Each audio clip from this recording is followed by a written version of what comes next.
So it wasn't because you didn't want me. 5 words. That's all it took to bring a billionaire to his knees in the dirt of a public park on a Saturday afternoon. A 6-year-old girl is standing in front of him. She has his eyes, his stubborn chin, and a question no amount of money, no amount of power, no amount of everything he's built in 37 years can prepare him for. His jaw works, but nothing comes out.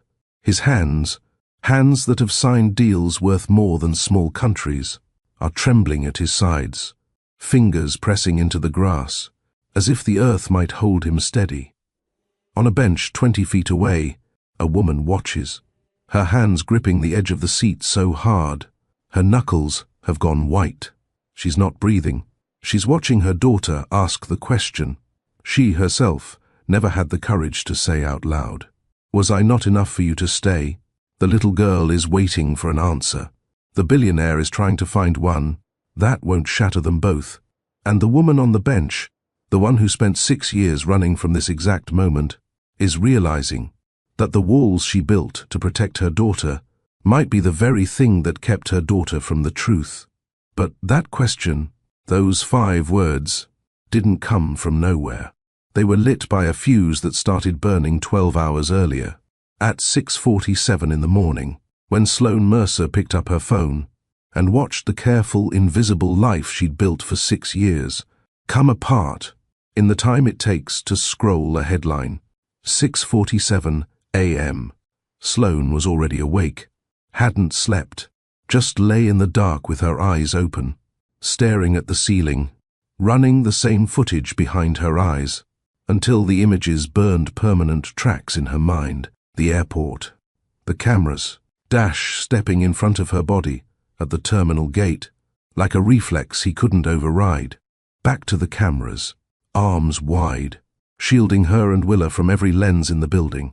Willa pressed against his chest, small arms locked around his neck, with the fierce certainty of a child who has decided, without evidence or hesitation, that this stranger is safe. The flash of phone cameras from every direction, the shouts from people who smelled a headline before they even understood what they were witnessing, and over all of it, playing louder than anything else, Willa's voice on the ride home, quiet, clear, cutting through the noise, the way only a child's voice can. "Mama, why is that man calling us his family?"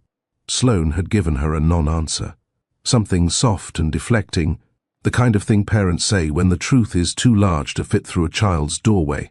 Willa accepted it, the way 6-year-olds do, provisionally, with the unspoken understanding that she'd be asking again. Now she lay in bed, listening to Willa breathe through the thin wall between their rooms. That sound, steady, trusting, completely unaware that the world had tilted overnight, was the only thing keeping her from coming apart. Her phone sat on the nightstand, face down. She'd placed it that way deliberately, screen against wood, the way you'd turn a photograph to the wall, not because you've forgotten what it shows, because you're not ready to look. At 6:47, it started buzzing, not a single notification, a cascade, text after text after text vibrating against the wood, until the nightstand hummed with it, relentless and insistent and refusing to be ignored. She picked it up. 17 texts, 9 missed calls from numbers she didn't recognize, 4 voicemails, and 1 Google alert, the one she'd created the week after she left him, the one she told herself was practical, not sentimental, the one that pinged twice a year with merger news. She'd skim, delete, and pretend meant nothing. Dashiell Kincaid, new mention. Her thumb hovered over the notification, held there, the screen's glow turning her face blue in the dark bedroom. She tapped it. The photographs loaded first, Dash shielding her body at the terminal gate, his back to the cameras, as if instinct had overridden every strategic bone in his body. Dash holding Willa against his chest, one hand cradling the back of her head, with a tenderness that made Sloane's throat close. Dash on one knee, retrieving a purple crayon from the airport floor like it was made of diamonds, his face soft in a way she hadn't seen in 6 years. The headlines came next, Kincaid's secret family exposed. Billionaire CEO's hidden daughter. Who is the mystery woman? The love child that could shake Kincaid Industries. Love child. As if her daughter's existence was a corporate liability, rather than the best thing Sloan had ever done. Someone on the flight had recognized him. A 15-second clip, shaky, shot from 3 rows back, had been posted before the plane finished taxiing. By midnight, 4 million views. By morning, the comments had done the rest. A face-matching search, a public records database, a daycare enrollment form that should have been private, but wasn't. She set the phone face down. Her hands were trembling, not from the headlines, from the photographs, from the way Dash held their daughter, like she was the only thing in the world worth protecting. After 6 years of telling herself he was incapable of that kind of tenderness, the proof that she was wrong was trending on every platform in the country, and the trembling wouldn't stop, no matter how hard she pressed her palms into the mattress. Because if those photographs were real, if that version of him still existed, then the story she'd told herself for 6 years had a crack running through the center of it, and she wasn't ready to look at what was on the other side. She had spent 6 years building an invisible fortress around her daughter. It took the internet exactly 4 hours to find the cracks. The next text came from her neighbor downstairs, the one who watered Sloane's plants on late nights, the one who thought Sloane was a single mom, with a quiet desk job and an unremarkable past. Sloane, is that you on the news? Sloane stared at the message. Every possible response sounded like either a confession or a lie, and she had energy for neither. Before she could set the phone down, another notification landed, this one from Willa's daycare director, a woman Sloane trusted with every detail that mattered. Willa's allergies, her emergency contacts, the name of every stuffed animal in her cubby. Hi Sloane, we've had 2 calls this morning from people claiming to be press, asking about enrollment records. Just wanted you to be aware. Sloane's vision narrowed. The bedroom walls pulled inward. The ceiling dropped. Everything in the room contracted to a single point of focus. Willa's door, 6 feet down the hallway. Closed, quiet. The faint sound of a child's breathing still drifting through the gap beneath it. Her body was out of bed before her brain finished processing the text. She checked the deadbolt, tested the chain, crossed to the living room and pulled the curtains shut so hard the rod groaned against its brackets. She moved from window to window, bedroom, bathroom, kitchen, closing every blind, checking every latch, her hands working with the mechanical precision of a woman who has identified a threat and will not stop until every entry point is sealed. She texted the daycare director back. Her fingers were steady on the screen. Steady in the way hands become steady when the stakes move past anxiety into something sharper, something that bypasses fear and goes straight to action. No information to anyone, no confirmation Willa was enrolled, no visitors without pre-approval, no exceptions. This was not embarrassment. This was not a woman flustered by unwanted attention. This was a mother who had just learned that strangers knew where her child spent her days, and the distance between that knowledge and her daughter's safety was exactly one person deciding to show up. She had survived 6 years of doing this alone, but alone had never meant hunted. The apartment sat in dull half-light now, curtains drawn, locks set, morning sun reduced to thin seams along the edges of the windows, where the fabric didn't quite reach. Sloane stood in the hallway between Willa's door and the kitchen, arms wrapped around herself, scanning the apartment she'd just sealed. Walls, windows, doors, every point of entry accounted for. She had done all of this before. 6 years ago. Different apartment, different city, the same woman moving through the same ritual, checking locks, drawing curtains, erasing every gap through which the outside world might reach her. The muscle memory was so familiar it made her stomach turn. Because the last time she'd locked herself inside like this, she'd been 25 years old, 3 weeks along, and walking away from the only man she'd ever loved. The recognition stopped her mid-stride. She was doing it again. His kitchen. 6 years ago. Coat on. Bag by the door. 2 words that changed the shape of both their lives. I'm pregnant. Joy flashed across his face. Real, involuntary, unguarded, for exactly half a second. She would swear on everything she loved that she saw it. Then the jaw tightened. The eyes narrowed. Warmth draining from his expression so fast, it was like watching a door swing shut on a lit room. We need to talk about timing. Not the first love you. Not we'll figure this out together. Not even are you okay. Timing. She searched his face, looking for the man she'd spent 9 months falling in love with. The one who existed before this sentence, before whatever cold machinery inside him ground to life and swallowed everything warm. She didn't find him. She picked up her bag, walked to the door, did not look back. 6 years later, different city, different name on the mailbox. Same woman standing in a locked apartment with drawn curtains, pressing her palms flat against the door she'd just bolted shut. Same ritual, same walls. Same woman building the same fortress between herself and a world that kept finding ways in. But last time, she was running from a man who couldn't cross a kitchen to hold her. This time, she was running from photographs that proved he'd crossed an entire airport to shield her. Last time, she had the luxury of believing he didn't care. She didn't have that luxury anymore. And this time, she wasn't the only one who got to decide whether those doors stayed closed. If you can already feel the weight of what Sloane's carrying, then this story found the right person. Tap that like button so it can find more people like you. And if you're new to the hearth, pull up a chair and join us. That subscribe button is right below, because we are nowhere near the hardest part of this story yet. The locks were checked. The curtains were drawn. The daycare was warned. Sloane had done everything she could to keep the world out. But the world wasn't her problem. Her problem was 4 feet tall, standing in the doorway in bare feet, clutching a stuffed rabbit, and about to ask a question Sloane had been dreading for 6 years. Willa appeared in the doorway like a small ghost, made of tangled hair and absolute trust, bare feet on cold tile. Captain. The rabbit dangling from one fist, his worn velvet ears brushing the floor. Her eyes were half closed, still carrying the fog of sleep, still soft with whatever dream she'd been pulled from.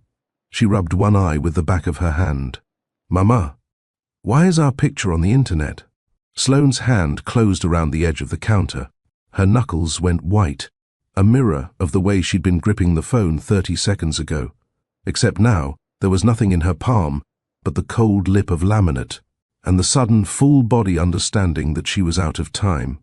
She had hoped for one more morning, one more bowl of cereal, one more hour of Willa not knowing.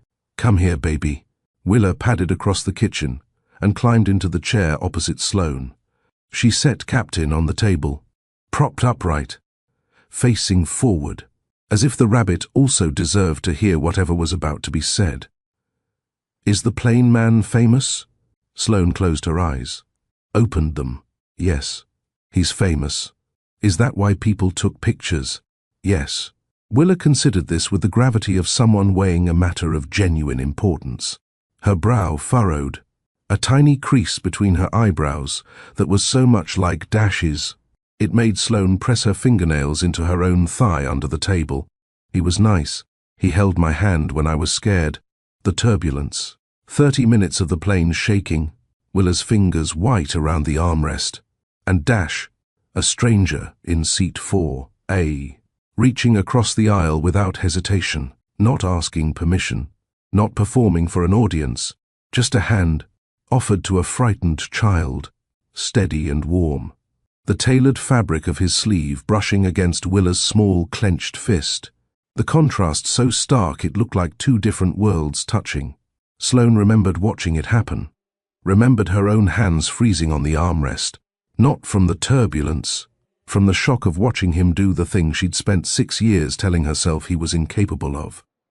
He did, Sloane said quietly. He held your hand. Willa picked up Captain and made him walk across the table in small, thoughtful steps. "Can I see him again?" 4 words. Each one a door Sloane wasn't ready to open. "We'll see, baby. We'll see." The non-answer hung between them, a placeholder where truth should have been. Willa accepted it the way she always did. Not because she believed it, but because she loved her mother enough to pretend she did. She slid off the chair and climbed into Sloane's lap. Her small body was warm and solid, smelling like sleep and the strawberry shampoo Sloane bought in bulk, because it was the only kind Willa would use. 3 bottles at a time from the discount aisle, one of 1,000 tiny logistics that made up the architecture of raising a child alone. Willa pressed her head against Sloane's collarbone, Captain wedged between them. Then, in that way children think, connecting dots adults have trained themselves to ignore. He looked sad, like when I'm sad but pretending I'm not. Sloane's arms tightened around her daughter. An involuntary contraction, the body's response to hearing something it isn't ready for. Children see everything. That's what makes them terrifying, not because they're dangerous, because they haven't learned the adult skill of looking away. They stare directly into the thing you've spent years avoiding, and describe it with perfect, unbearable accuracy. Willa had spent 3 hours next to a stranger on a plane, and in those 3 hours, she had read him more clearly than Sloane had in 9 months of sharing his bed. The sadness he carried underneath every controlled smile, every measured word, every carefully constructed version of himself. Willa saw through all of it, casually, effortlessly, the way she saw dinosaurs in cloud shapes. And that kind of clarity came from somewhere. It came from her mother. Sloane had told herself she was protecting Willa by keeping Dash out of their lives, that the absence of a father was safer than the presence of one who might leave, that "where is my daddy?" was survivable, while "why did my daddy stop coming?" would be fatal.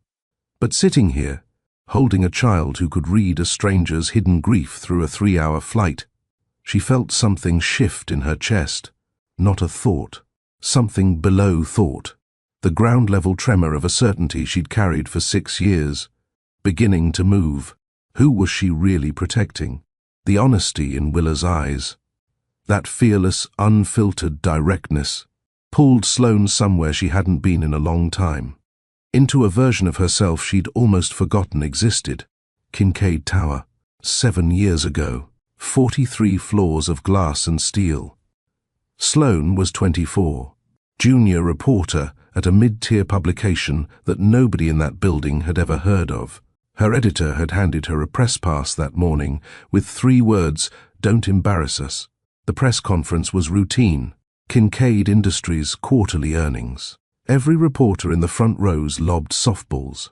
Revenue growth, market expansion, strategic acquisitions. Questions designed to generate quotes, not truth. Sloane sat near the back. Notepad, borrowed recorder. Nobody looking at her, which was exactly the way she liked it. Dashiell Kincaid stood at the podium, 30 years old. 3 years into running the company his father's death had bequeathed him. Polished, controlled, every answer measured to the syllable. Sloane raised her hand. She wasn't supposed to, but the fearlessness was already in her at 24, the same fearlessness that now lived in her daughter's eyes, and she could no more stop herself from asking than she could stop breathing. The question was about labor practices. Overseas supply chain conditions the annual report had carefully omitted, the kind of question that makes PR teams physically flinch. The room went silent. Dash looked at her, not through her, not past her, not with the dismissive glance powerful men gave to young women who took up space. At her. That's a fair question, and I don't have a good answer, not yet, but I'd like to. No deflection, no pivot to a talking point. Just a man admitting, in front of 50 reporters and a live feed, that he didn't have the answer, and meaning it. His assistant appeared at Sloane's elbow afterward. A business card, cream-colored, heavy stock, his direct line written on the back in handwriting that leaned to the left. Mr. Kincaid would like to continue the conversation. She should have said no. Every instinct told her to say no. But something in his eyes, that fraction of a second before he answered her question, had looked like honesty. The real kind, the kind that costs something. She took the card. Sloane looked at her daughter, still curled in her lap, still holding Captain, still radiating that same fearless certainty, the belief that you could ask hard questions and deserve real answers. Like mother, like daughter, she thought. And for the first time, she wasn't sure if that was a comfort or a warning. She took that business card 7 years ago because she believed honesty was worth chasing. She had no idea it would cost her everything. And she had no idea it was about to cost her again. The phone buzzed against the countertop. Sloane flinched, covering the motion by shifting Willa's weight on her lap. A voicemail from her editor at the online magazine where she now worked. Quiet job, quiet byline, product reviews and lifestyle features, nothing that would ever surface next to the name Kincaid. Sloane, we need to talk about your position here, the optics of this situation. Look, I like you, but if your name is going to be in every headline next to a billionaire, CEO, we need to discuss what that means for the publication. Call me back. Her jaw tightened. She played it again, not because she misunderstood, but because she needed to hear the full shape of what was collapsing. Her job, the thing that paid for this apartment, for Willa's shampoo, for the cereal with exactly 7 blueberries, the thing she'd built with her own hands after walking away from everything Dash's money could have given her. Gone, because the world decided her past was more interesting than her present. Another text. Unknown number. Ms. Mercer, I'm with the National Standard. We'd love to offer you a chance to tell your side of the story. Exclusive. Your terms. She deleted it, then deleted 3 more like it, each from a different outlet, each offering the same poisoned gift.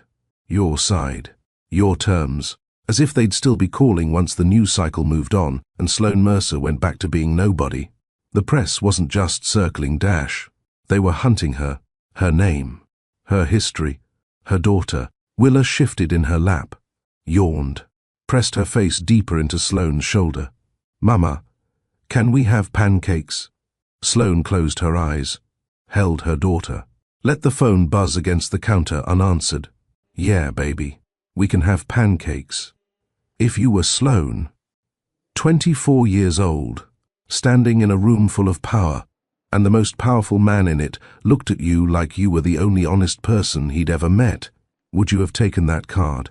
Tell me in the comments. Because that one decision, that single moment of saying yes when she should have said no, is the reason we're all sitting here right now. And if you haven't found your way to the hearth yet, the subscribe button is right there. Consider it your seat by the fire. The press was circling. Her job was crumbling. Her daughter was asking questions she wasn't ready to answer. But the worst part wasn't any of that. The worst part was the memory she couldn't stop replaying. Not the night she left, but the 9 months before it. The months when Dashiell Kincaid made her believe she was home. Because those months, those were the cruelest thing he ever did to her. Sloane stood at the stove making pancakes while her world came apart in 15-minute intervals. Flour, eggs, milk, the measuring cup with the cracked handle she kept meaning to replace. The batter forming in the bowl with the same patient rhythm it always did. As if this morning was no different from any other. She could feel the phone on the counter behind her, face down, still buzzing every few minutes. Each vibration landing between her shoulder blades like a finger tapping. Still here, still here, still here. In the living room, Willa sat cross-legged on the carpet with Potato draped across her lap. Potato was her cat, a grey tabby she'd named at age 3 while eating a baked potato. The name stuck. Potato had long since stopped protesting. Saturday morning cartoons played at low volume. Willa narrated along with them, filling in dialogue the characters hadn't said, correcting their logic when it didn't meet her standards. Pancakes sizzling, cartoons murmuring, a cat purring, A child issuing corrections to a television screen with the absolute authority of someone who has never once doubted that the world wants to hear what she thinks. The normalcy of it pressed against Sloane's chest until she couldn't tell if it was holding her together or crushing her, because the phone would keep buzzing. The headlines would keep multiplying, and the walls of this life she'd so carefully constructed were not thick enough for what was coming. She flipped a pancake, watched the edges brown. Her phone buzzed again. She looked, not because she wanted to, because the alternative was standing at this stove pretending indefinitely, and Sloane had never been good at pretending. A text from a former colleague, someone from the publication where she'd been a reporter, back before Kincaid, before Willer, before the person she used to be got replaced by the person she had to become. Sloane, I had no idea. Are you okay? Also, did you know his net worth is actually closer to $4 billion now? Sloane stared at the message. $4 billion. She looked at the kitchen around her, the peeling wallpaper above the sink, the refrigerator covered in Willer's crayon drawings, trees with purple leaves, a cat with 7 legs, a house with a door so large it swallowed the entire front wall. The stack of coupons held to the fridge with a strawberry magnet. $4 billion. And her daughter's favorite meal was still cereal with exactly 7 blueberries on top. The frozen kind, bought on sale, thawed 7 at a time. Because that's what Sloane could afford. She wasn't angry about the money. She had never wanted his money. Not when they were together. Not when she left. Not during the 6 years of choosing between new shoes for Willer and fixing the leak under the bathroom sink. She was angry about the assumption that money was the point. That $4 billion could fill the space where a father should have been. That a net worth could replace the 1,000 moments he'd missed. The first tooth, the first word, the first nightmare where Willer called out, and the only person who came was Sloane. She turned back to the stove, flipped the last pancake onto a plate, added exactly 7 blueberries. Willer, breakfast. Willer counted the blueberries. She always counted them, and nodded with satisfaction before picking up her fork. Sloane watched her eat, and against every wall she'd built inside herself, the memories began to slip through. The first dinner was in October, 7 years ago. A restaurant with candles and cloth napkins and a sommelier who treated wine like a medical decision. Sloane wore a borrowed dress because nothing in her own closet belonged in a room like that. Dash sat across from her looking slightly uncomfortable, which surprised her. This was his world. These restaurants, these prices, these waiters who knew his name, and yet he kept adjusting his cuffs, refolding his napkin. "You're nervous," she said. "I'm not." "You've refolded that napkin 4 times. He looked down, laughed. A real one, quiet and caught off guard. Something cracked open in the careful surface of his public self, and Sloane caught a glimpse of someone underneath. Someone younger, someone who hadn't yet learned to mistake control for safety. He was not what she expected. He was funny in a quiet way, humor arriving 2 beats late, dry and self-deprecating, as if he was most comfortable when the joke landed on him. He asked questions and actually listened to the answers. Not the performative listening of a man waiting for his turn to speak, but the leaning forward, remembering details, returning them later like small gifts kind of listening. Weekend trips followed. Coastlines and cabins, and a vineyard where they drank wine under a sky so full of stars it looked fractured. His balcony became her favorite place. 43 floors above a city that glittered below them, his arm around her shoulders, the silence comfortable in a way that felt earned. He remembered everything. The name of her childhood cat, a grey tabby called Whiskers, who slept on her pillow until she was 12. Her mother's apple pie recipe, too much cinnamon, technically wrong, emotionally perfect. The song that made her cry at her father's funeral. He held these details with a tenderness that made her believe she was worth studying, worth keeping. And on Friday evenings he'd arrive at her door with wildflowers from the street vendor on the corner. Not expensive flowers, not arranged bouquets. Whatever caught his eye on the walk home. Daisies, sunflowers, once a handful of lavender that made her apartment smell like summer for a week. 9 months. That was all they had. 9 months of believing she'd found the version of Dash that existed before his father got to him. 9 months of being wrong about what that version could survive. Sloane blinked. The kitchen reassembled. Peeling wallpaper. Crayon drawings. A 6-year-old eating pancakes with 7 blueberries. She looked at the drawings on the refrigerator. Trees with impossible colors. Cats with too many legs. Houses with doors big enough for anyone to walk through. The only decoration she could afford. He remembered the name of her childhood cat, but he couldn't cross a kitchen to hold the mother of his child. "Mama, is Potato a boy cat or a girl cat?" The question floated in from the living room, casual, weightless, a 6-year-old's idle curiosity. Sloane opened her mouth to answer, but the question caught on something inside her. Because it wasn't really about Potato, it was about the way simple questions, the ones that should have easy answers, had always been the thing Dash couldn't handle. His father. Harland Kincaid. Sloane never met him. He died 2 years before she walked into that press conference. But she met him every day she spent with Dash. In the flinch when she reached for his hand in public. In the cancelled dinners, replaced by board meetings without apology, as if intimacy was a luxury that could be rescheduled. In the long silences after she said "I love you."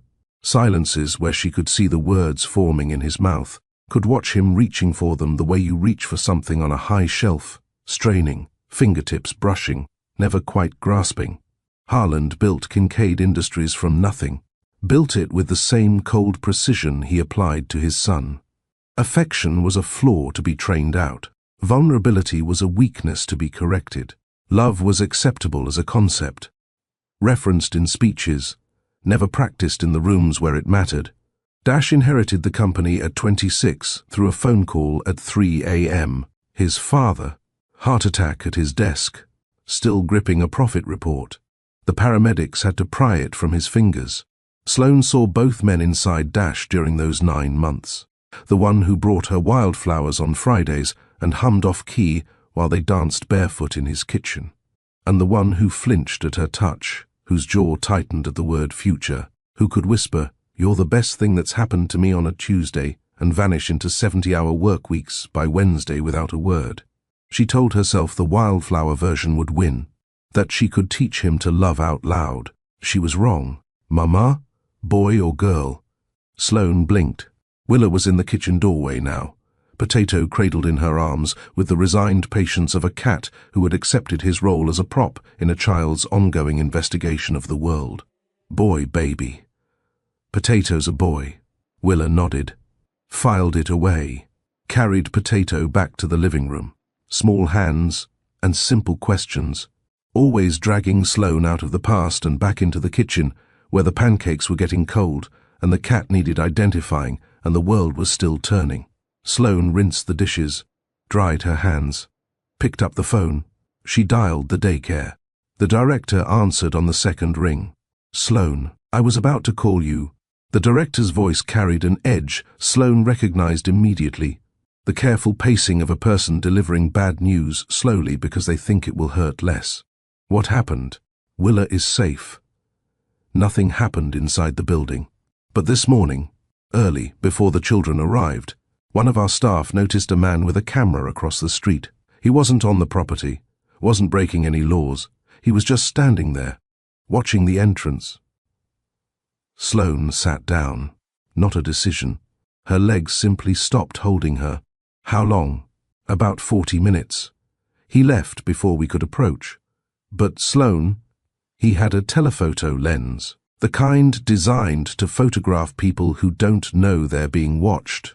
The room contracted, walls pulling inward, sound flattening to a single frequency, the hum of blood in her own ears.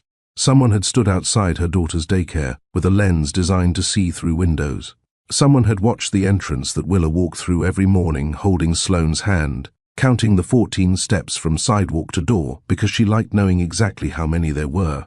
14 steps. And now someone with a telephoto lens knew exactly where those steps began and ended.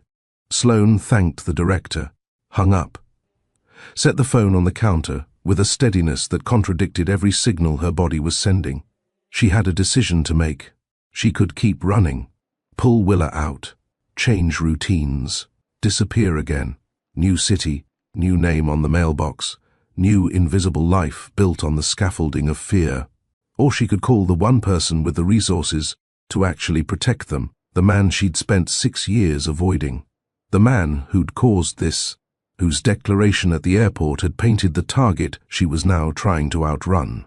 The same man who'd dropped to one knee on an airport floor to retrieve a purple crayon, who'd held her daughter's hand through turbulence without being asked, who'd shielded them both with his body before his brain could calculate the cost. 6 years she had done this alone. 6 years she had been enough. But being enough and being safe are not the same thing, and for the first time, Sloane wasn't sure she could be both. She picked up the phone, stared at it, set it down, picked it up again. She didn't call Dash. She didn't have to, because at exactly 12 o'clock noon, her phone rang, and the name on the screen was the one she'd been avoiding all morning. She let it ring 3 times. 4. 5. Then she picked up, and the voice on the other end, older now, worn at the edges, carrying 6 years of silence in every syllable, said 2 words that undid her. Thank you. For answering, his voice was different than she remembered, not unrecognizable.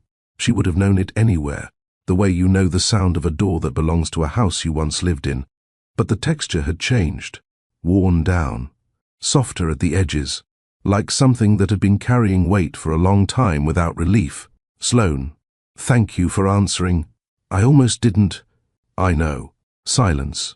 Not the awkward kind. The heavy kind. The kind that holds 6 years of unsaid things inside it, pressed tight, stacked deep, filling the space between 2 people who both know the quiet is louder than anything either of them could say. Sloane leaned against the kitchen counter. The edge pressed into her lower back, a small, grounding discomfort that kept her in the present while his voice tried to pull her somewhere else. Through the doorway, Willa was on the living room carpet. Potato had relocated to a rectangle of sunlight on the floor, and Willa was lying next to him, explaining something about clouds through the window. The cat received the lecture with the dignified indifference of an animal who has never once been interested in meteorology. Dash spoke first. My team has killed the worst of the stories, the ones naming Willa directly. Those are down. I released a privacy statement this morning. Saying what? I ask for privacy for my family during this time. Family. He kept using that word, at the airport, in the statement, now on this call, dropping it into sentences like a flag he was planting over and over, claiming ground he hadn't earned. I meant what I said at the airport, Sloane. I'm not going to pretend I regret it. You should regret it. You painted a target on us. The words came out sharp. She couldn't tell anymore where the anger ended and the fear began. They'd fused together somewhere in the last 12 hours into something she couldn't separate with bare hands. She told him about the daycare, the enrollment calls, the man with the telephoto lens standing across the street from the building where their daughter counted 14 steps every morning. His silence changed. Not the silence of a man navigating a difficult conversation anymore. Something else entirely. When he spoke again, the warmth was gone, replaced by something she recognized from press conferences and courtroom depositions. Cold, precise, the voice of a man who had spent 15 years learning how to identify threats and dismantle them. Give me the daycare's address, the director's full name, the exact time the photographer was spotted. 3 requests. No please, no softening, no emotional padding. The CEO had arrived, and for the first time in 6 years, Sloane felt something unexpected at the sound of that voice.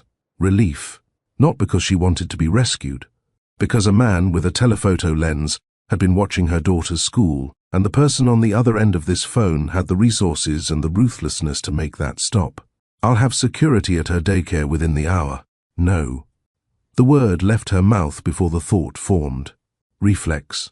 6 years of doing everything alone, of being the only person who made decisions about Willa's safety, rejecting the intrusion before her brain could weigh whether the intrusion was welcome.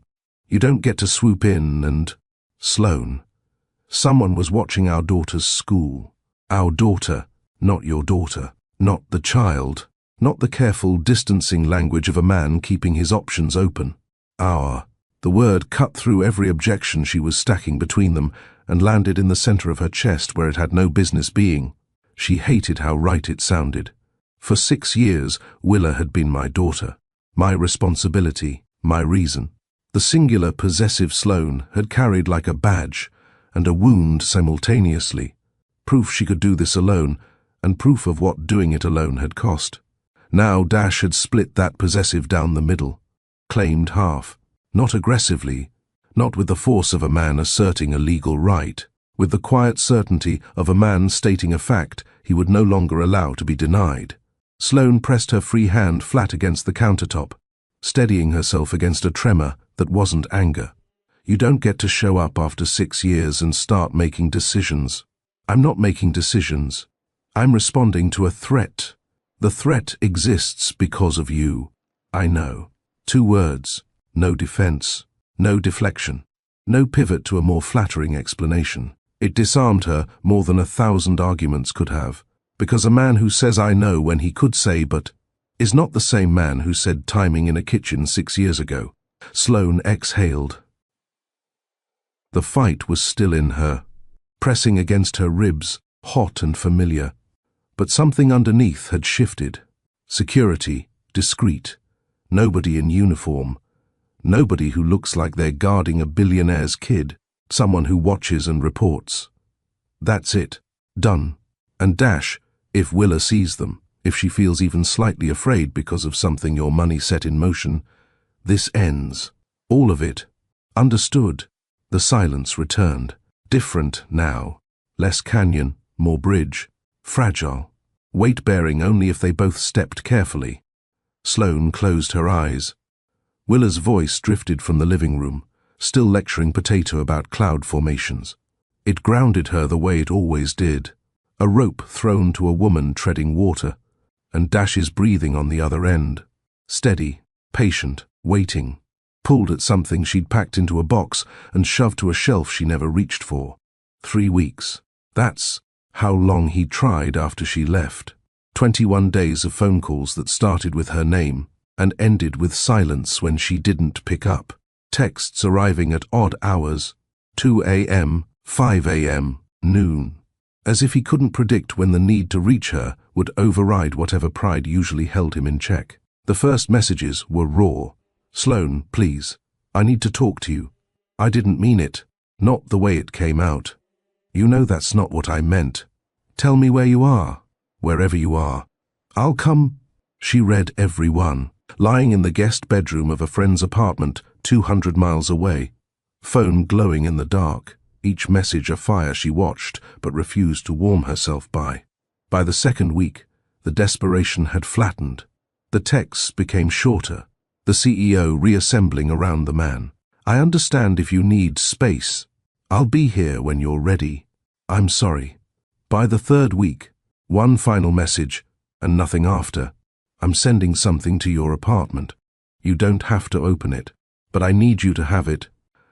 The letter arrived on a Thursday, forwarded by her old landlord, who didn't yet know she was gone for good. Cream envelope, heavy stock, the same kind as the business card that started everything.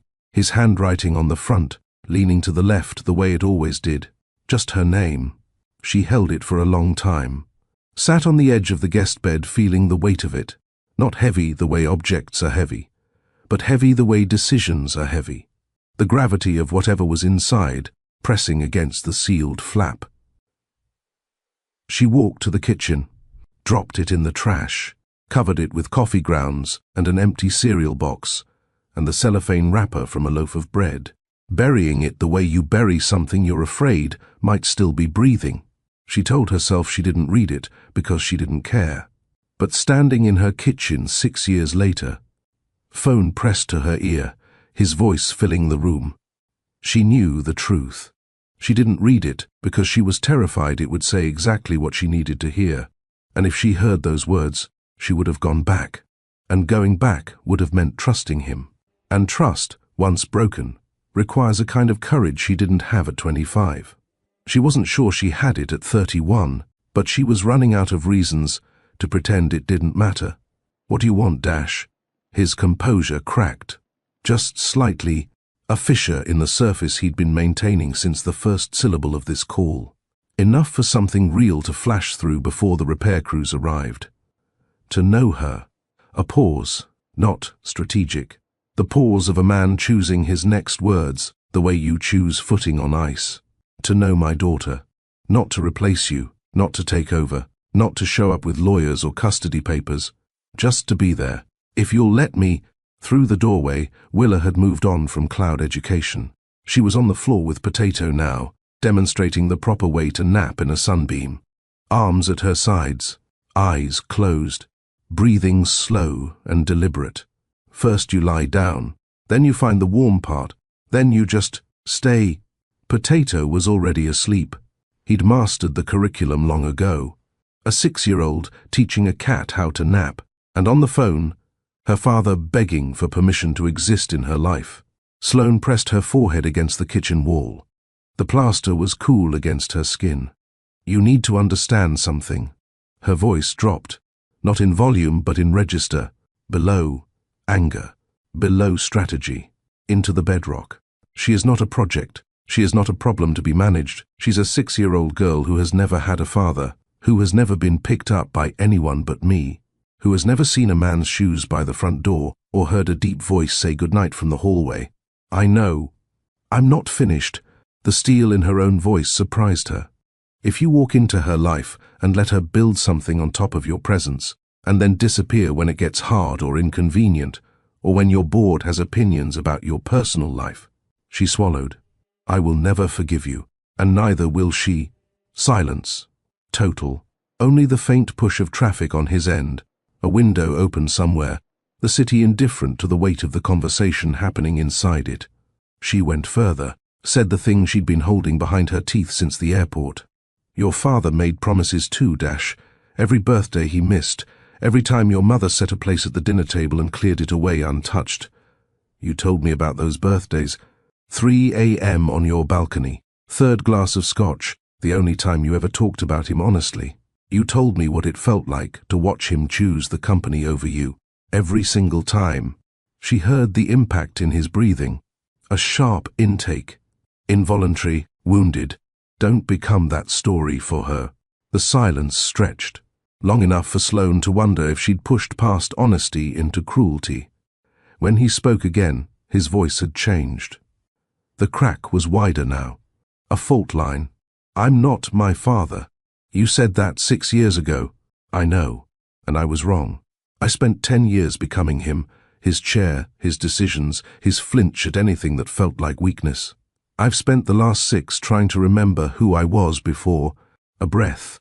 Ragged. Let me prove it. Not to you. I know I haven't earned that yet.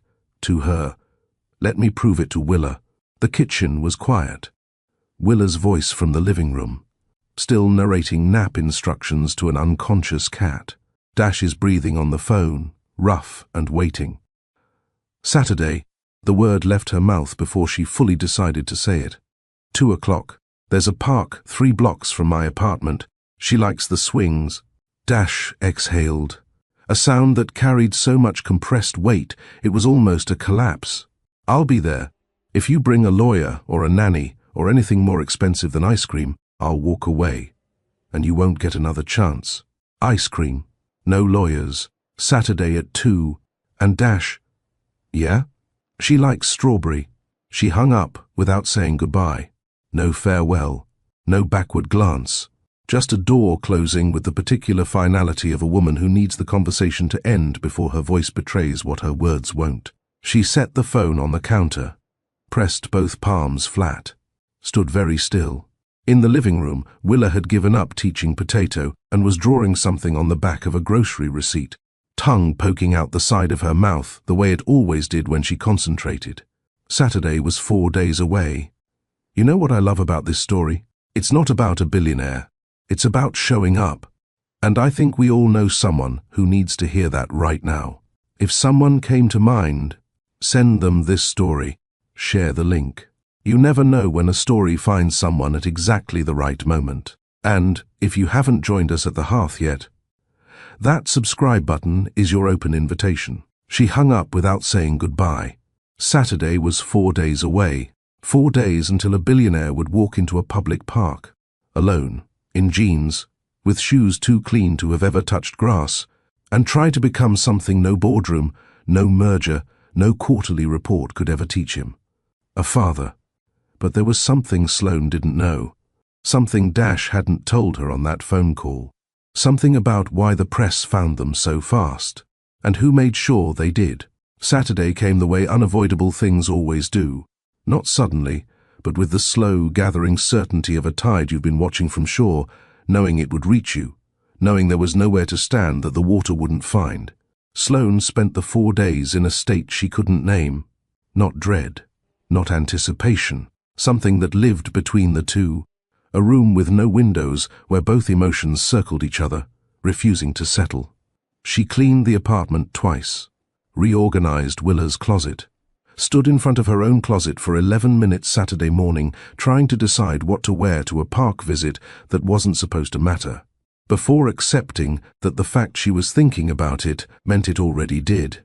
Jeans, grey sweater, no makeup, the version of herself that had nothing to prove.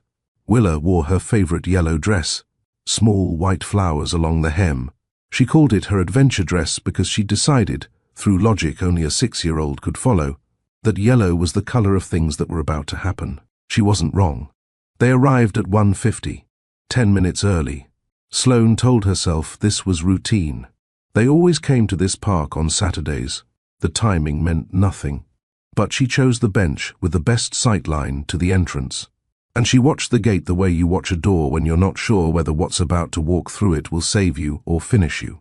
1:55. A woman with a stroller.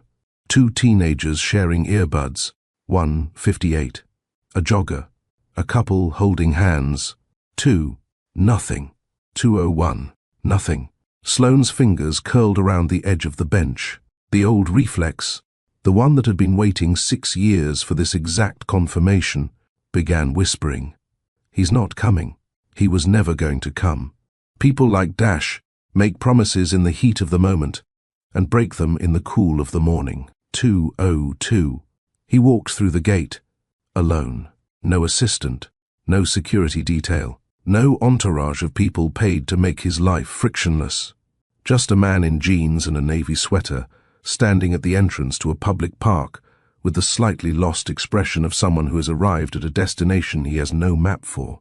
His shoes were new, too clean.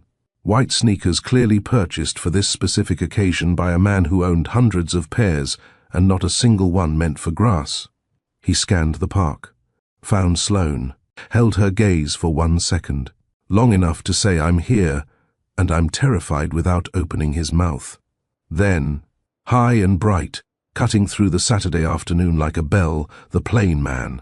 Willa was off the swing before Sloane could react. Small legs pumping, yellow dress flying. Adventure dress, doing exactly what it was named for. Sloane half rose from the bench. Instinct, not intention. But Willa was already across the distance, already closing the gap with the absolute conviction of a child who trusts her own heart above all available evidence. Dash dropped to one knee. No hesitation, no calculation, no fractional pause where his brain caught up to his instinct and overrode it with something more strategic. He just knelt. Expensive jeans meeting public park grass. And caught her. Willa pulled back and studied his face with forensic intensity. "You came." "I did. Mama said we'd see." "That usually means no." Dash glanced at Sloane. The corner of his mouth twitched. "Well, here I am. Your shoes are very clean. They're new." "Why?" "Because I didn't own any shoes for parks." Willa considered this, found it both tragic and acceptable. "That's okay. They'll get dirty." She grabbed his hand and pulled him toward the swings with the irresistible force of a child who has decided you belong to her. The first 30 minutes were painful to watch. Not painful the way Sloane had feared. Not cruelty, not indifference, not the emotional vacancy she'd armored herself against. Painful The way watching someone try desperately to do something they've never been taught is always painful. The rawness of effort without skill, the vulnerability of wanting to get it right and having no idea what right looks like. He pushed the swings too gently, tentative, as if Willa might shatter if the arc went too high. Willa tolerated this for approximately 90 seconds before twisting around with the withering patience of a child who has identified an adult's limitation and is prepared to address it. Higher, are you sure? Higher, plain man. He pushed harder, still watching her with the intensity of a man mentally calculating wind resistance and the structural integrity of the swing set's chains. Sloane's mouth twitched, almost a laugh. Not quite. When the swings lost their appeal, he tried conversation, but he asked questions the way he conducted meetings, structured, sequential, aimed at extracting data. What's your favorite subject in school? Art. Do you have many friends? Yes. What are their names? Willa stared at him. The look on her face was one Sloane recognized. The expression Willa wore when a cartoon character made a decision she found fundamentally illogical. Why are you asking so many questions? Dash blinked. Caught.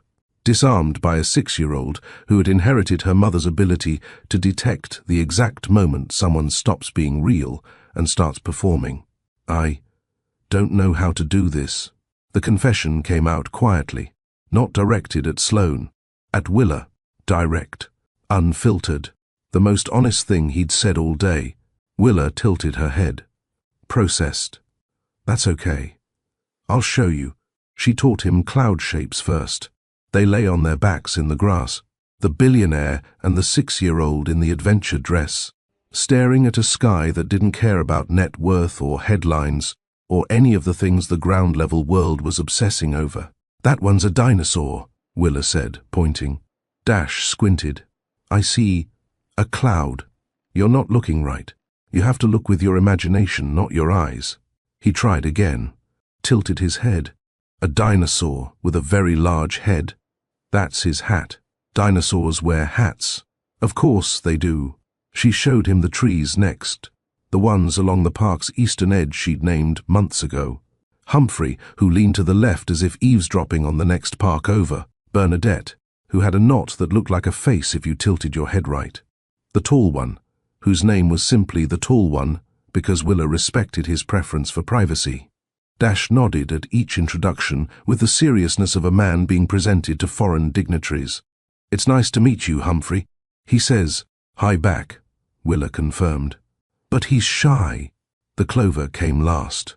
Willa picked a handful from a patch near the sandbox and held a single stem to his mouth. Taste it. I'm sorry. It's lucky clover. You taste it and you get lucky. Mama does it. Sloane, still on the bench, still watching, still holding herself together by increasingly thin margins, shook her head slightly. She had tasted lucky clover exactly once to make Willa happy and spent 10 minutes afterward trying to remove plant matter from between her teeth. Dash looked at the clover, looked at Willa's expectant face, looked at Sloane, who offered no help whatsoever. He ate the clover. Willa beamed. Now you're lucky. Dash chewed, swallowed something that was definitely not food with the composure of a man who had once maintained a poker face through a hostile takeover attempt. Delicious, he said. I know, Willa replied. By 3:30, his jeans were green at both knees. His sneakers had grass in every seam. A dandelion was tucked behind his left ear, placed by Willa with surgical precision and strict instructions that it was never to be removed. Willa declared him acceptable, not good, not great, acceptable, a provisional pass from a 6-year-old who reserved the right to revisit her assessment at any time. Sloane felt something shift inside her chest. Not forgiveness, she wasn't ready for that word, but something adjacent to it, something that shared a wall with it. Something she could hear through the plaster if she pressed close enough. Once a week became twice. Twice became Saturday and Wednesday. Then Saturday, Wednesday, and whatever evening Dash could escape the office before Willa's 8 o'clock bedtime. Sloane enforced the rules without mercy. The first violation came on the second visit. He arrived with a box. Inside, A dollhouse with working lights, hand-painted wallpaper, and furniture so detailed it had tiny readable book spines on tiny shelves. The kind of toy that cost more than Sloane's rent. Willa's eyes went wide. Sloane's went narrow. Take it back. Sloane, take it back. He took it back. Returned the next day with sidewalk chalk and a bottle of bubbles from the dollar store. $2.14. Willa spent 3 hours decorating the sidewalk with a mural featuring Potato, Humphrey the Tree, and a dinosaur wearing a hat. She loved it more than anything a box could have held. He memorized the routines. Bedtime at 8. Reading before sleep. Currently a chapter book about a mouse sailing across an ocean in a teacup. Saturday cartoons with Potato, a sacred ritual not to be interrupted or commented upon. Strawberry shampoo. Only that brand. No substitutions. He showed up. Every time. In the rain. After 15-hour days. Once directly from the airport. Still in his suit, briefcase in hand. Because his flight landed at 6:45 and he'd promised to read the next chapter of the mouse book before Willa's 8 o'clock bedtime. He read it in his CEO voice by accident. Measured, authoritative, completely wrong for a story about a mouse in a teacup. And Willa laughed so hard she fell off the bed. He was following every rule, memorizing every detail, showing up every time. And that terrified Sloane more than if he'd failed. Because failure she knew how to handle. Failure confirmed the story she'd told herself for 6 years. This she had no defenses for. It was during the 4th park visit, a Wednesday, late afternoon, the light going gold the way it does in early autumn. That Sloane noticed her, a woman on a bench across the playground, well dressed in the way that communicated money not as something acquired, but as something inherited. Tailored coat, leather gloves, despite the mild weather. Posture so perfect it looked like discipline rather than habit. She wasn't reading, wasn't on her phone, wasn't watching a child. She was watching them, not the way the press watched. Hungry, opportunistic, angling for the shot that would sell. This was measured. Patient. The gaze of someone conducting an assessment. Sloane tracked her from the corner of her eye, while Dash and Willa argued about whether caterpillars had feelings. The woman sat perfectly still for 20 minutes, then stood, smoothed her coat, walked away through the park gate without once looking back. Something about the exit bothered Sloane. The lack of rush, the absence of furtive energy. The photographers who still circled their life had a quality about them. Nervous, opportunistic, aware they were trespassing on someone else's story. This woman had none of that. She didn't care if she was seen. That was worse. Sloane said nothing to Dash, filed it, told herself it was nothing. 4 hours later, her phone rang. Unknown number. She almost let it go to voicemail. The press had trained her to filter unknown calls. But something made her answer. The same instinct that made her raise her hand in that press conference 7 years ago. The part of her that would rather face a thing directly than wonder about it in the dark. Ms. Mercer. A woman's voice. Not warm, not hostile. Polished. Every syllable weighed. Every pause intentional. Every word selected for effect rather than meaning. I think it would be wise if we spoke. Mother to mother. The line went dead. Sloane stood in her kitchen, holding a phone with no one on the other end. Willa was asleep. Potato was curled at the foot of her bed, one ear tilted toward the door even in sleep. She didn't need to be told who it was. The voice, the control, the assumption that a phone call was a summons rather than a conversation. Celeste Kincaid had found them, not through the press, not through Dash. On her own, through whatever network of connections a woman accumulates across 4 decades of protecting a family name she considers more valuable than the family itself. Sloane stood in her kitchen, holding a dead phone, and felt the ground shift. The press she could handle, the headlines she could survive. But Celeste Kincaid was not the press. Celeste was the woman who had shaped Harland Kincaid into the cold, exacting man who destroyed everyone he touched. The architect of the Templar Dash had spent his whole life trying to escape, and his whole life failing to. And now she was circling Sloane's daughter. Mother to mother, she'd said. But Sloane knew what that really meant. It meant war. And it meant the next time Dash walked into that park, Sloane was going to have to decide once and for all whose side he was really on. Sloane carried Celeste's phone call the way you carry a stone in your pocket. Always there, always pressing, always reminding you of its weight, even when your hands were busy with other things. She didn't tell Dash. Not on Wednesday when he arrived with bubbles and a second-hand chapter book about a brave hedgehog. Not on Saturday when he lay in the grass with Willa counting airplanes and guessing where each one was headed. Not on the following Tuesday when he showed up 15 minutes early and stood outside her building, looking up at the windows. The posture of a man trying to memorize a house he wasn't sure he'd be allowed to keep entering. She watched him instead. The way she used to watch sources during interviews, studying not what they said, but what lived underneath the saying, looking for the tell, the fracture. The moment the performance slipped and the truth walked through. If Celeste had contacted him first, if he already knew his mother was circling and was managing this the way Kincaid's managed everything, it would show, in a question aimed too carefully, in a conversation steered toward the edges of what Sloane might have learned, in the subtle recalibration of a man playing a longer game than the one on the surface. But Dash didn't probe, didn't redirect. He just kept showing up, reading hedgehog chapters, practicing braids on hardware store rope until Willa declared his work almost as good as Mama's, the highest compliment in her vocabulary. Either he was the most skilled liar she'd ever encountered, or he genuinely didn't know. Sloane wasn't sure which possibility frightened her more. The visit that changed everything was on a Saturday, late October, the park wearing the first gold of autumn, leaves beginning their slow surrender, light arriving at a lower angle that made everything look warmer than it was. Things had been going well, too well, the kind of well that made Sloane's survival instincts itch, because in her experience, the ground was smoothest right before it opened beneath you. 5 weeks of consistency. Dash learning the language of fatherhood the way an adult learns a foreign tongue, with effort, with mistakes, with the occasional accidental poetry of someone who doesn't know the rules well enough to follow them. He'd noticed Willa peeling crusts off her sandwiches 3 times, and started cutting them before she asked.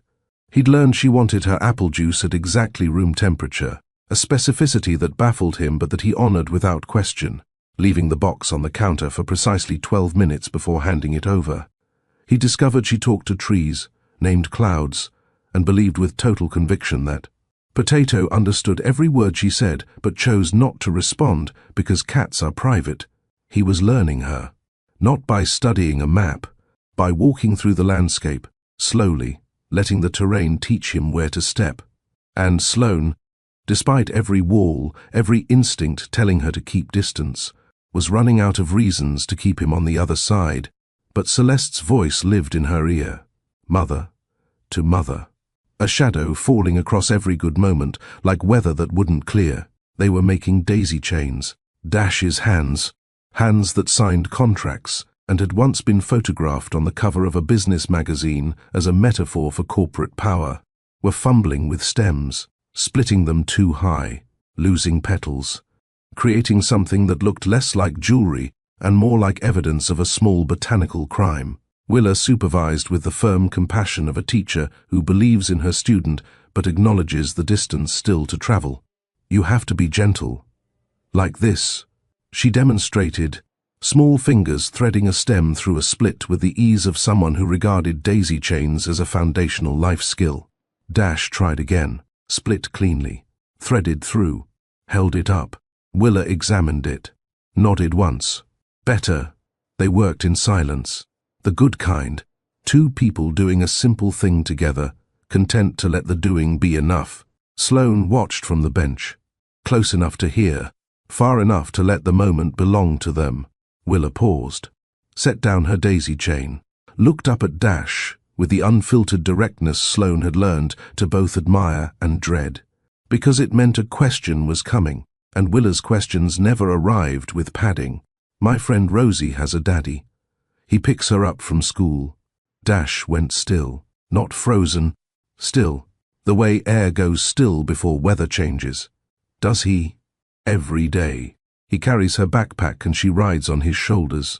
Willa picked at a blade of grass, rolling it between her fingers, looking at the ground, which was something she only did when the question she was building was too large to assemble while making eye contact. Do I have a daddy? Sloane's lungs locked. Her fingers went rigid on the edge of the bench, knuckles white, tendons visible, the physical echo of a woman whose body has recognized what's happening before her mind can form a response. This was the moment.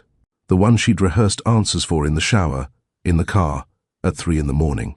She had scripts, gentle, careful, age-appropriate, designed to acknowledge without detonating. She had no preparation for it happening here, in a park, with Dash 3 feet away, a half-finished daisy chain in his hands, looking at his daughter with an expression that held every emotion she'd ever seen on his face, compressed into a single instant. He looked to Sloane.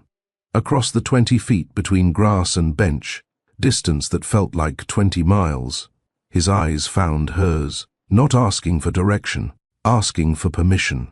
The difference mattered. Direction was what you seek when you don't know the answer. Permission was what you seek when you do, and need to know if you're allowed to give it. She held his gaze. The daisy chains, the cloud-watching afternoons, the lucky clover, the hedgehog chapters, the crusts he cut without being asked, the juice box left on the counter for exactly 12 minutes, 5 weeks of showing up without once making her regret saying yes.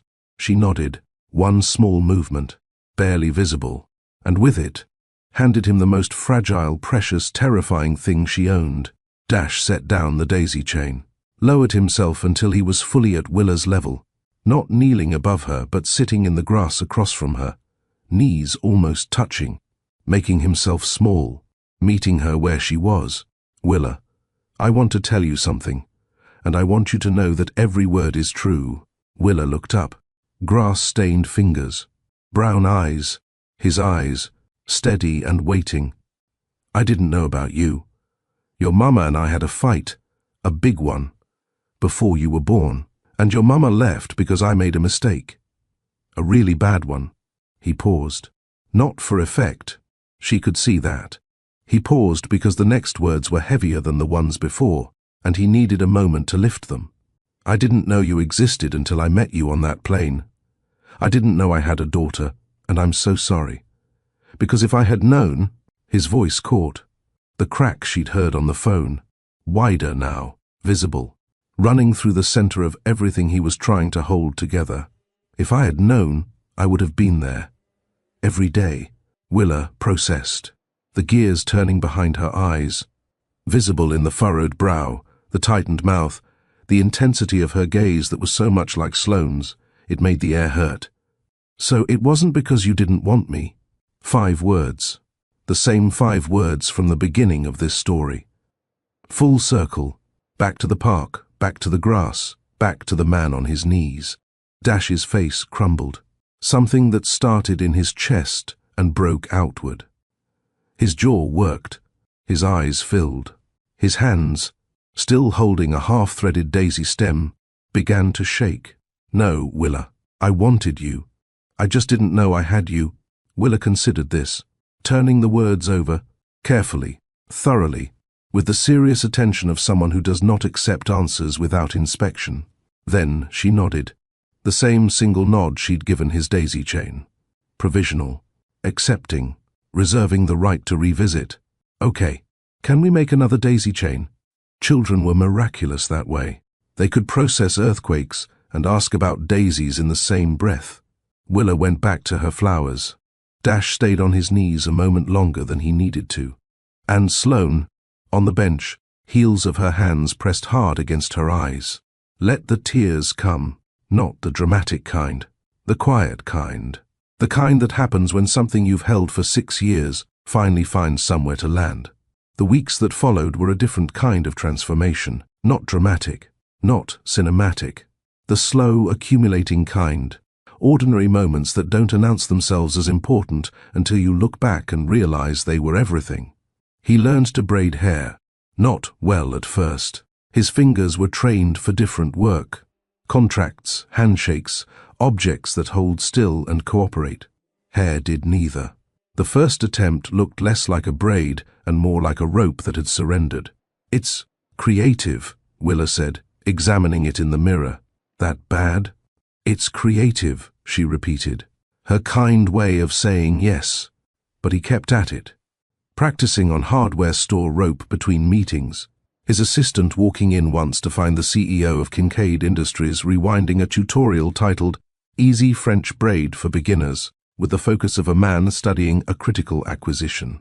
By week 3, the braids were passable. By week 5, Willa requested them. He remembered apple slices without the skin. That her favorite color changed weekly, but always returned to purple. That she talked to potato in complete sentences, and expected complete sentences in return. He showed up at school pickup on Thursdays, waiting in line with the other parents, hands in pockets, ignoring the whispers and the phone cameras. One parent among many, waiting for the doors to open. When they did, when Willa burst through carrying her backpack and captain and whatever art project was drying on her hands, she ran to him the way children run to people they trust. Full speed, no hesitation. He always caught her. The man sitting on Sloane's living room floor, cross-legged, patient, left hand extended, while a 6-year-old applied purple nail polish with the precision of a surgeon, did not match the stories she'd told herself for 6 years. That man would not be sitting on her floor with purple fingernails. Would not know about crusts and juice boxes and mice in teacups, would not have eaten clover without flinching, or introduced himself to a tree named Humphrey with a straight face. And she was running out of reasons to keep telling those stories. The tabloid piece dropped on a Tuesday, not just photographs, details. Willa's approximate age, accurate to within 2 months. The neighborhood, narrowed to a 6-block radius. The name of Sloane's workplace, printed in full. Someone was feeding information, not random bystanders selling phone photos. This was targeted, specific, the kind of intelligence that requires access to records, to routines, to the private architecture of a life someone had taken care to keep invisible. Strategic leaks, from someone who knew exactly what information would cause the most damage and when to release it. Sloane read the article while Willa slept. Read it 3 times. Following the information backward, the way she used to trace sources as a reporter. Every trail led in one direction. Dash arrived Wednesday for his usual visit. Willa was at a friend's house, a playdate Sloane had arranged with pointed timing. She didn't ease into it. Who knows about us, Dash? Who on your side knows where we live, where Willa goes to school, where I work? The warmth of the previous weeks left the room, replaced by something sharp-edged and charged. The air between 2 people who have been building trust and have just hit the first real test of whether it holds. My assistant, my head of security, both under agreements that would end their careers. Someone is leaking, not paparazzi. Someone with access to details that don't exist in public. His face darkened. The expression wasn't surprise, it was recognition. The look of a man who'd been circling a suspicion he didn't want to land on. Your mother called me. The words dropped between them like a blade. When? 3 weeks ago, during a park visit. A woman was watching us. Tailored coat, perfect posture. That evening my phone rang. What did she say? Mother to mother. Then hung up. She watched the impact land, the initial stillness, the delayed recognition, the slow understanding of where the damage was. Why didn't you tell me? Because I needed to know if you already knew. 5 weeks of daisy chains and purple nail polish, balanced on the edge of this single moment. I didn't know. Low, controlled. The control of a man holding himself together because the alternative frightens him.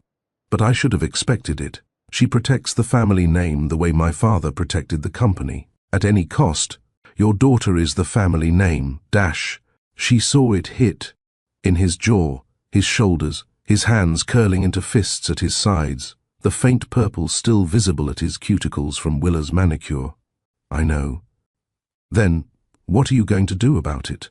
He looked at her, through the anger, through the history, Through the 5 weeks of sitting on floors and braiding hair and eating clover. Something she hadn't seen before.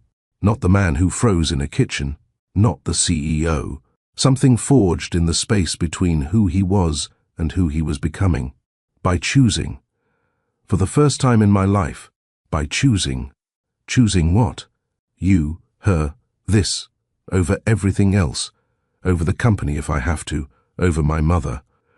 Over every version of my life that doesn't have Willa in it. Words are easy. Dash. I know. That's why I'm not asking you to believe me. I'm asking you to watch. I have to stop here and ask you something. Because this moment matters. Celeste Kincaid is circling. The press is closing in. And Dash says he's going to choose. But here's my question. Do you believe him? After everything you've heard, the kitchen, the 6 years of silence, the father he's terrified of becoming, do you trust him to choose right? Tell me in the comments. I read every single one. And if you're not part of this family yet, come sit with us. Subscribe. Because what's coming next, you're going to want to be here for. By choosing, he said. And Sloane wanted to believe him. That was the problem. She'd wanted to believe him 6 years ago too. But that night, after Willa was asleep, after the apartment was quiet, after the city went dark outside the windows, Dash didn't leave, and Sloane didn't ask him to. She put on a pot of coffee, set 2 mugs on the counter, and for the first time in 6 years, sat down next to the man who broke her heart, and let him speak. The couch was small. Sloane had bought it 3 years ago from a second-hand shop. A love seat in faded blue that the previous owner swore was vintage, and that Sloane suspected was simply old. It fit the apartment the way everything in her life fit. Practically, modestly, with just enough room for herself and Willa and nothing that hadn't earned its place. Dash sat on one end, Sloane on the other. 2 mugs on the table between them. His black, hers with too much cream. He noticed the cream but didn't comment. She used to drink it black. The change meant something. He didn't know what yet. The apartment was quiet, the way apartments get after a child falls asleep. Not silent, but hushed. The particular stillness of a home that has been loud with life all day and is now resting. The refrigerator hummed. Potato was a grey curl at the end of the hallway, positioned equidistant between Willa's door and the living room, maintaining his self-appointed role as overnight security. Sloane held her mug with both hands. Not because it was cold, because her hands needed something to hold that wasn't him. You've changed. She said it before she meant to, the words arriving ahead of the decision to speak, which was how the truest things always came out of her. Unplanned, slipping through the gap between intention and honesty. Dash looked at her, lamplight catching the grey at his temples, new since she'd known him, earned in the 6 years between then and now. It made him look less like a magazine cover and more like a person. She preferred it. I've tried to... What happened? He set his coffee down, leaned forward, elbows on knees, the posture of a man about to lift something heavy off the floor of himself. You left. Simple. No accusation. The way you state the first fact in a sequence that can only be understood in order. And I told myself it was better that way. That you'd be happier without me. That I'd done you a favor by being the kind of man you couldn't stay with. Because staying would have meant living inside the thing I was becoming. He turned the mug in his hands, rotating slowly, the nervous habit of a man whose hands always needed to be holding something. So I went back to work, built, expanded, did everything my father's ghost expected. Kincaid Industries under him was $3 billion. Under me, 4. I added $1 billion to his legacy. He looked at the hallway, at the thin strip of light under Willa's door, the night light she kept because total darkness was, in her words, too quiet for my eyes. And every year I built it bigger. I felt emptier than the year before. I kept waiting to feel like I'd won. He always said, build something that outlasts you. I built it, it'll outlast me. And I've never felt more like I've lost. Sloane watched him, not with the journalist's eye she'd been using for 5 weeks, hunting for tells, for the performance beneath the person. with something older. The part of her that had always been able to see the man underneath the name. The part she'd been trying to silence for 6 years. You could have found me. I know. You have the resources to find anyone on the planet. I know that too. Then why didn't you? He was quiet long enough for the refrigerator to cycle off and back on. Long enough for Potato to shift in the hallway, resettling with the barely audible sigh of a cat who takes his responsibilities seriously. Because I thought you deserved better than a man who had to chase you down. You walked out, and I thought the best thing I could do was respect that. That sounds noble. It wasn't. It was cowardice dressed up as decency. His hands tightened around the mug. I was afraid that if I came after you and you turned me away, that would be the answer. Final. Irreversible. And as long as I didn't chase you, I could tell myself the story wasn't finished. You let me raise her alone because you were afraid of hearing no. She watched the words land. A flinch that started at his jaw and traveled through his shoulders, his hands, his spine. The full-body impact of a truth he'd been circling for 6 years without letting himself touch. Yes. One word. No defense. No reshaping the failure into something easier to carry. You did hurt me. Sloane's voice was steady, the steadiness of a woman who has earned the right to say exactly what she means. That night. You treated our baby like a scheduling conflict, like something that needed to be managed before it could be felt. I was my father in that moment. I know. I've hated myself for it every day since. Good. Sharp. Unapologetic. And Dash accepted it without flinching. The way you accept a verdict you know is fair. Then why didn't you come after me? Because I thought you deserved better. I did deserve better. You still do. The sentence hung between them. The admission that he had failed her. That he knew it. That knowing hadn't been enough to fix it. The gap between understanding your mistakes and undoing them.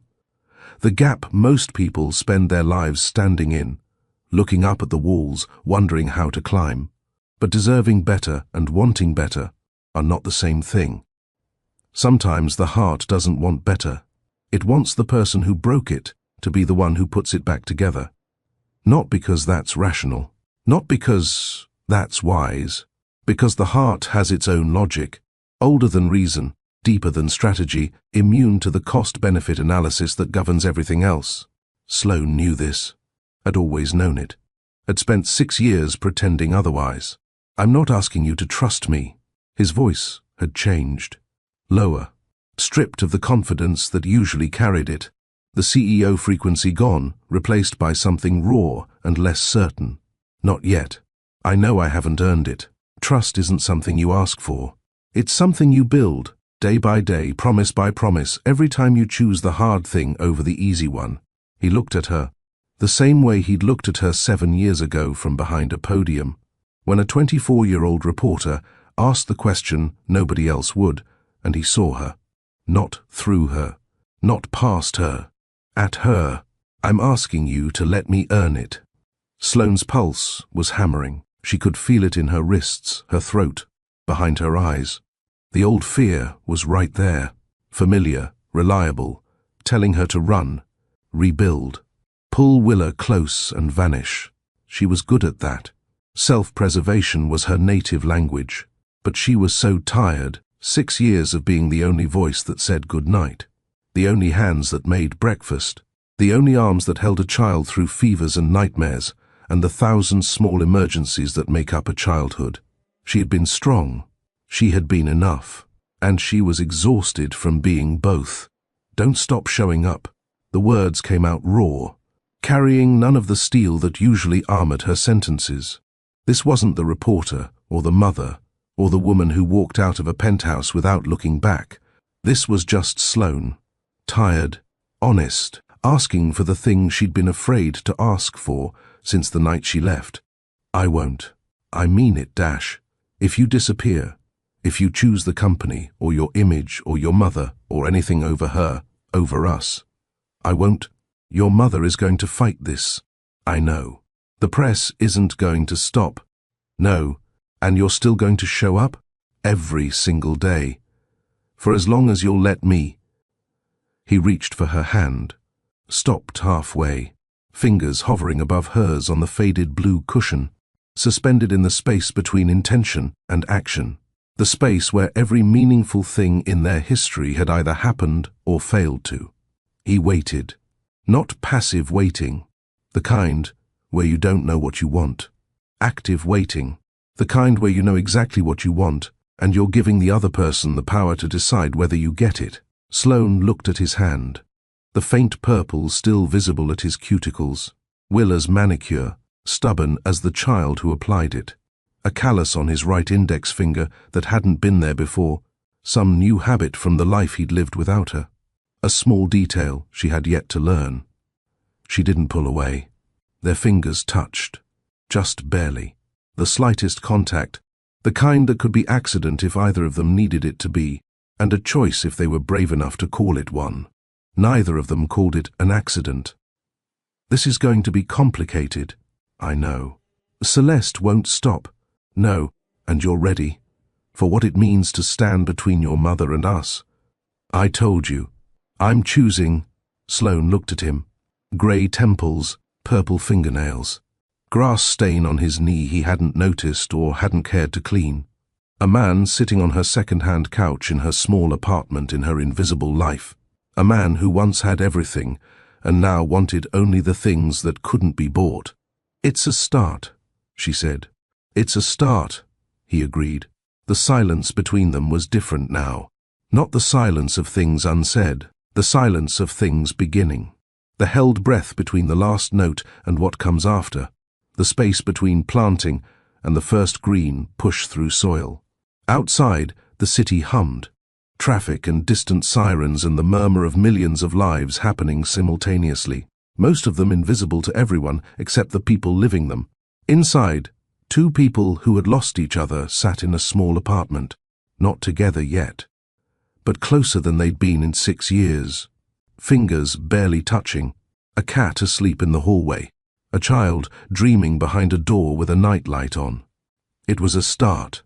Their fingers touched in the quiet of a small apartment, and for the first time in 6 years, neither of them pulled away.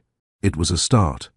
But 300 miles away, in a penthouse that smelled like old money and older grudges, a woman sat in a chair by the window, silver hair, perfect posture, a phone in one hand and a photograph in the other. The photograph was of a little girl with her son's eyes. Celeste Kincaid set the photo on the table, picked up the phone, dialed a number she hadn't called in years.